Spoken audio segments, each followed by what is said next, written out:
Today, I'll show you how to create a horror strobe effect, a perfect choice for spooky edits, jump scares, or any dark themed video.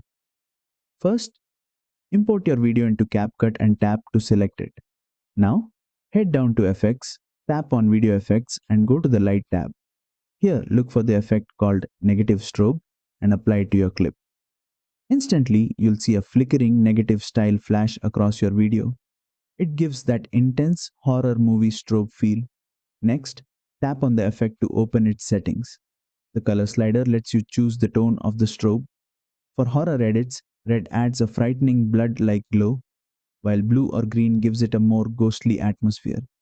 The speed slider controls how fast the strobe flashes. If you want a heart-racing, chaotic look, turn it up. For a slow, creepy vibe, bring it down a bit. Finally, adjust the filter slider to fine-tune the overall brightness and mood so that it blends perfectly with your scene. And that's it, you've successfully created a horror strobe effect in CapCut Mobile. Use it in your thriller edits, Halloween projects, or suspenseful videos to instantly grab attention. If you enjoyed this tutorial, don't forget to like, share, and subscribe for more CapCut Mobile editing guides.